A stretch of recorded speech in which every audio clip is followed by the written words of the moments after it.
Este é o canal Matemática com Anjo Barro, aqui professor Antônio José, e agora eu vou iniciar a resolução das questões 5, 6 e 7 da prova discursiva de matemática da UERJ em 2024, cuja prova foi feita no final de 2023. Aí para uma preparação aí para vocês que irão fazer provas da UERJ, ok? Vamos à questão 5.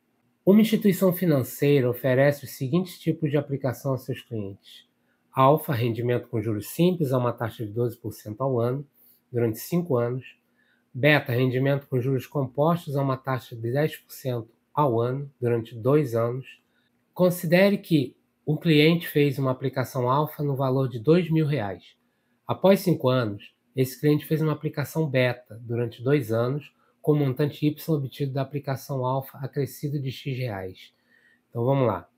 Ele fez a aplicação na alfa, esse valor aqui. Depois dos 5 anos, ele colocou essa aplicação na beta, só que ele somou X reais a ela para aplicar na beta, tá?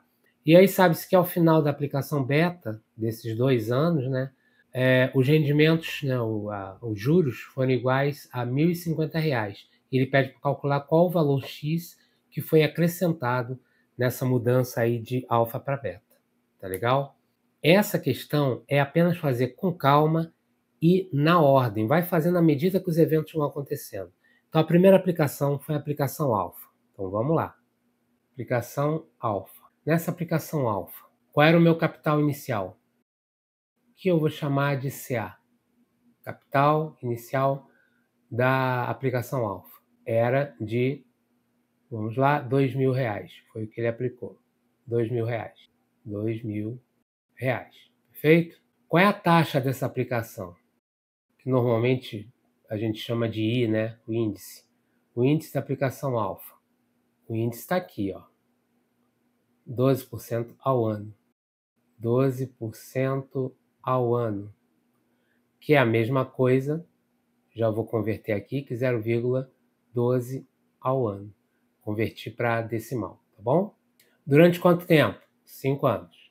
Então, beleza. Tempo, vou chamar de T de A, é igual a 5 anos. Tá tudo em ano, né? A aplicação é por ano, tempo em anos, então tá tudo certo. Primeira coisa que eu faço, calculo os juros. Então, quanto foi, né? Qual o valor dos meus juros na aplicação alfa? Eu pego o capital, multiplico pela taxa, e isso eu vou multiplicar pelo número de meses que isso aconteceu. O famoso CIT, né? Mas esse CIT não sai do nada. É simplesmente capital, vejo o percentual de aplicação, né, pela aplicação, né, o quanto rende, e ao multiplicar pelo tempo, eu tenho quantas vezes isso aí aconteceu, tenho os meus juros totais, tá? Isso nos juros simples, que é o que a aplicação alfa é, tá bom? Isso aqui dá 2.000 vezes 0,12 vezes 5. Bom, vamos lá. Posso cortar 2 zeros aqui e aí eu já tiro essa vírgula, transformo isso aqui em 12. 12 vezes 5, 60. 60 vezes 20, R$ 1.200. Bom, agora, quanto é o meu montante ao final da aplicação alfa?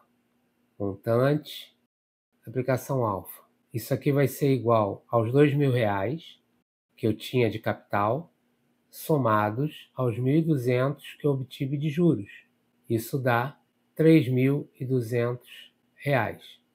Então, esse é o meu montante. Agora, nós vamos para a aplicação beta. Só que na aplicação beta, o que acontece? O capital inicial, que ele chama de Y, é igual à aplicação do alfa, ou seja, o montante do alfa, mais um valor X, que é o que eu quero calcular. Ou seja, Y é igual a 3.200, que é o montante de A, mais X, tá? Esse é o meu capital inicial agora a ser aplicado na aplicação beta, cuja taxa eu tenho lá em cima também. A taxa eu vou chamar de IB, ok? Ela é de 10% ao ano, então é igual a 10% a, que é a mesma coisa que 0,1 a, ok? Já em decimal. E que mais o tempo. O tempo de aplicação, vou chamar de TB. Qual é o tempo? O tempo é de 2 anos. Está aqui e está aqui.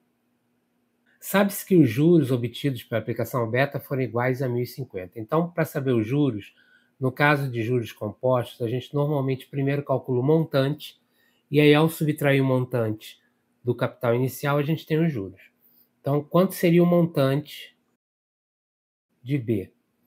Isso tem uma formulinha, é Y, que multiplica 1 mais a taxa, ou seja, o capital, que nesse caso é Y, que multiplica 1 mais a taxa elevado ao tempo. Essa fórmula, inclusive, eu deduzi num vídeo, que eu vou deixar aqui no card também para vocês olharem como é que é a dedução dela, caso interesse a vocês, tá? Mas a fórmula é essa aqui. Então, isso aqui é igual a Y, que multiplica 1 mais 0,1, que é o IB, elevado a TB, que é 2. Então, eu tenho que esse montante de B vai ser igual, vou continuar simplesmente aqui embaixo, ao Y, que é o 3.200 mais X, então já vou substituir o Y 3.200 mais X, que multiplica 1,21, porque olha bem, aqui dá 1,1. 1,1 ao quadrado dá 1,21, perfeito? E esse montante é isso aqui, tá? Os juros nada mais são que o montante final de B menos o capital inicial, que é o próprio Y. Ou seja, esses juros de B, qual é o valor? O montante de B eu calculei aqui em cima, 3.200 mais X, que multiplica 1,21, menos o Y. E o Y nós já vimos que é 3.200 mais X. 3.200 mais X. Concorda que eu posso colocar 3.200 mais X em evidência? E aí vai dar 1,21 menos 1, porque isso aqui é a mesma coisa que se tivesse multiplicado por 1. Então, os juros de B, quantos são os juros de B? Ele calculou, ele falou, 1.050. Então, 1.050 é igual, vou botar 3.200 em evidência, como eu falei, que multiplica 1,21 menos 1, 0,21. Então, dividindo por 0,21 dos dois lados, eu vou jogar para cá, tá? Vou botar um asterisco aqui. 3.200 mais x é igual a 1.050 sobre 0,21. Você pode multiplicar por 100 em cima e embaixo. Aí corta aqui as vírgulas já. E 105 dividido por 21 vai dar 5. Então, eu chego à conclusão que 3.200 mais x é igual a 5.000. Logo, x é igual a 5.000 menos 1.200, que vai dar R$ 1.800. Está aqui a nossa resposta. Esse é o valor que foi acrescentado lá entre as duas aplicações. Beleza? Próxima. Bom, questão 6. No gráfico está representada, fora de escala, a função polinomial p de variável real x, definida por p de x é igual a 2x ao cubo menos 3x ao quadrado menos 11x mais 6. Então ele diz que essa curva aqui é aproximadamente fora de escala. Sabe-se que uma faturação desse polinômio é p de x é igual a x menos 3, que multiplica 2x ao quadrado mais 3x menos 2. Então ele está dizendo que isto aqui já é uma fatoração possível disso aqui. Então, vocês vão ver que a partir de agora a gente precisa usar só isso aqui, tá?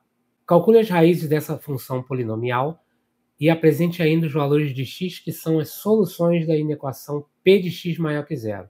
Então, quer saber as raízes e quer saber qual x que satisfaz a inequação de que esse polinômio seja maior ou igual a zero. Vamos ganhar um espacinho aqui.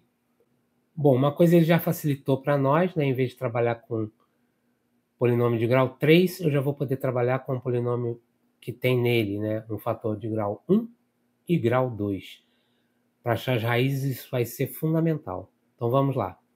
P de x, como ele falou ali, é igual a x menos 3, que multiplica 2x ao quadrado mais 3x menos 2. Ok? Para achar as raízes, o que são raízes? Raízes são os valores de x que fazem com que o polinômio seja igual a zero. Então, para isto ser igual a zero, já que é um produto de duas coisas, não tem nada somado depois disso, ou isso é zero, ou isso é zero. Então, para achar a primeira raiz, vamos trabalhar aqui com as raízes. No primeiro caso, x menos 3 tem que ser igual a zero, ou seja, x é igual a 3. Então, eu vou chamar isso aqui da raiz 1. x1 é igual a 3. Vamos agora resolver para as outras duas raízes, que vão sair desse polinômio de segundo grau.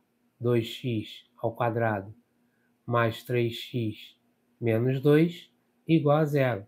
Sair por soma e produto é complicado, fatorar também acho que não é tão simples. Vamos fazer aqui pela fórmula de resolução da equação do segundo grau, também conhecida como a fórmula de Bhaskara. Vamos lá. O x é igual menos b, o b é esse aqui.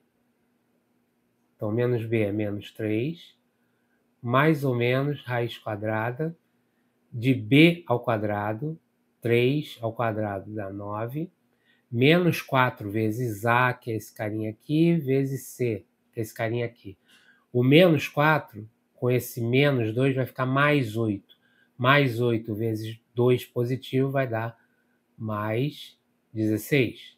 Isso tudo sobre 2a. O a é esse primeiro aqui, 2 vezes 2. Ok? Isso vai dar menos 3, mais ou menos 9 mais 16, 25, raiz quadrada de 25, 5, sobre 4. Então, o meu x2 vai ser considerar, por exemplo, o sinal positivo, e o x3 vai ser considerando o sinal negativo. x2 igual a menos 3, mais 5 sobre 4, isso vai dar menos 2 sobre 4, mais 2 sobre 4, que é igual a meio. Tá bom?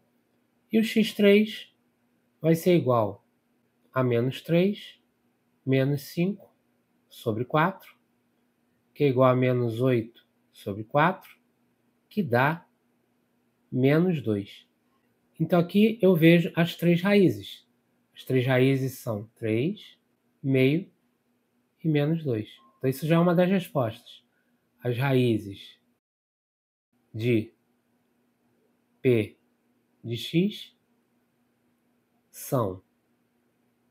Eu acho que não é obrigatório, mas eu acredito que seja de bom tom colocar em ordem crescente. Então são menos 2, meio e 3. Então as raízes já estão respondidas.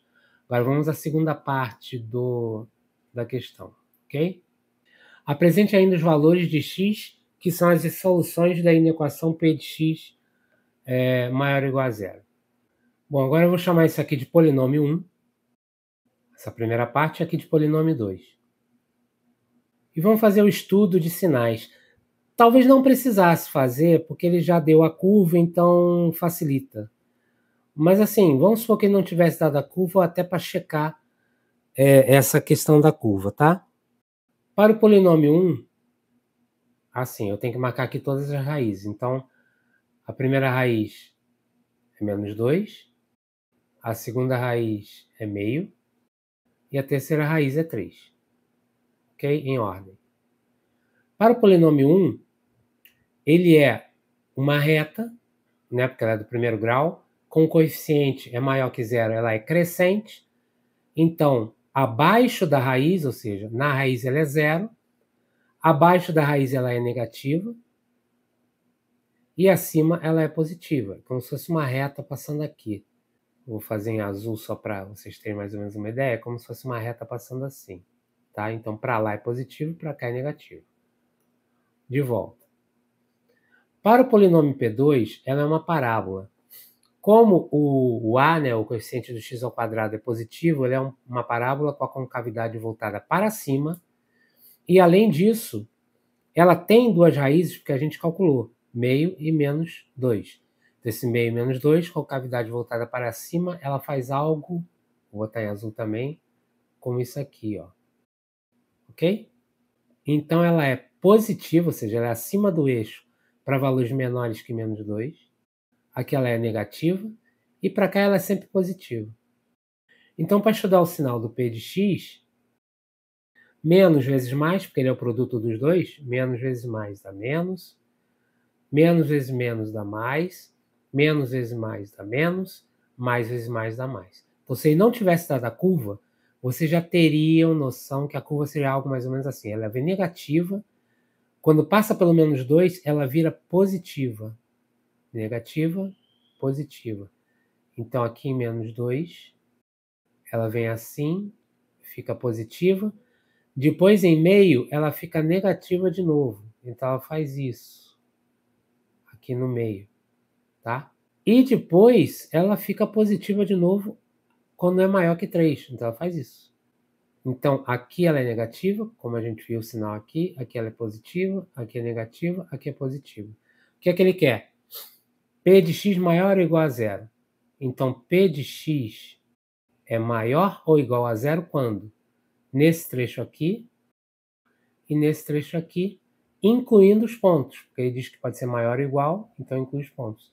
Então, P de x é maior ou igual a zero para menos 2 menor ou igual a x menor ou igual a meio, ou x maior ou igual a 3. X maior ou igual a 3 é esse pedaço aqui, tá? E menos 2 menor que x, menor ou igual a x menor ou igual a meio, é esse pedaço aqui. Viu que a curva ficou bem parecida, bem similar, sem olhar escalas, né? Então essa é a resposta da questão.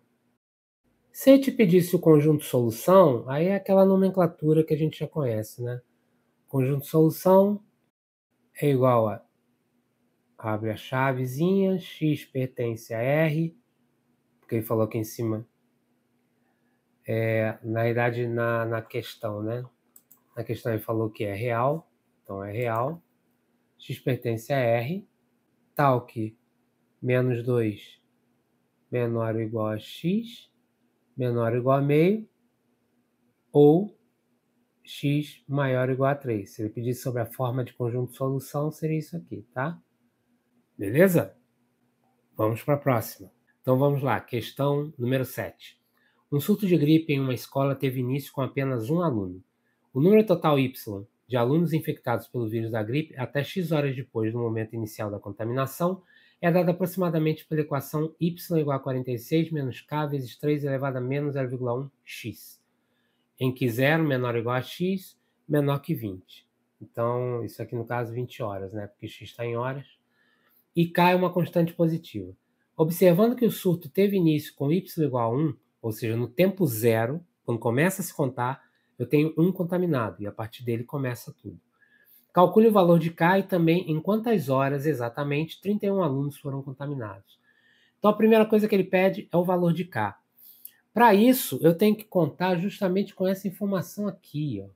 Isso aí tem início com y igual a 1. Então, no y igual a 1, o tempo x é igual a zero. Então, eu tenho que pegar essa equação e substituir y igual a 1 e x igual a zero. Início. Então, vamos lá, jogar na equação. 1 é igual a 46, menos k, que multiplica 3, elevado a menos 0,1, x é zero. Isso aqui tudo é zero. 3 elevado a zero, qualquer número elevado a zero, dá 1, exceto o próprio zero. 1 é igual a 46 menos k. Jogo k para lá, o 1 para o outro lado, k é igual a 46 menos 1, que é igual a 45. Então, essa aqui já é a solução da primeira pergunta. Pergunta 1 está respondida. Segunda pergunta. Calcule o valor de K. Já foi. E também em quantas horas exatamente 31 alunos foram contaminados. Então tá, 31 alunos, eu tenho que saber qual o X, ou seja, qual o tempo, quando eu tenho 31 alunos. Então essa equação aqui agora passou a ser y é igual a 46, menos K, eu já calculei que é 45, vezes 3, elevado a menos 0,1x. Então o y é 31, e eu tenho que calcular o x. Parece que vai dar uma coisa enrolada, mas vai dar muito fácil, vocês vão ver. Joga tudo que tem x, inclusive esse menos 45, para a esquerda e tudo que não tem para a direita. 45 vezes 3 elevado a menos 0,1x é igual a 46 menos 31. que dá 15. Então, 3 elevado a menos 0,1x tem o prazer de ser 15 sobre 45, também conhecido como 1/3, se você simplificar por 15 em cima e embaixo. E das regras de potenciação, quando eu tenho o inverso de um número, eu posso representar isso como o número elevado a menos 1. Então, qualquer número, exceto 0, elevado a menos 1 é igual ao inverso dele. Ora, eu estou aqui dizendo que isso aqui, 3 elevado a alguma coisa, é igual a 3 elevado a alguma coisa. Logo, essas duas coisas aqui são iguais. Então, menos 0,1x igual a menos 1. Multiplica por menos 10 dos dois lados, né? Vai dar x é igual a 10. Só para vocês verem o passo aqui. Beleza? 10 horas, porque o tempo está medido em horas. E foi entre 0 e 20, como ele disse que era. Então, 31 alunos contaminados em 10 horas. Está aqui a resposta da pergunta 2. E acabou. Bom, ainda essa semana tem mais um vídeo com a resolução das questões 8, 9 e 10. E já está no meu canal, vou colocar aqui inclusive o link, o vídeo com as questões 1, 2, 3 e 4. Beleza? Para vocês se prepararem melhor. Um grande abraço!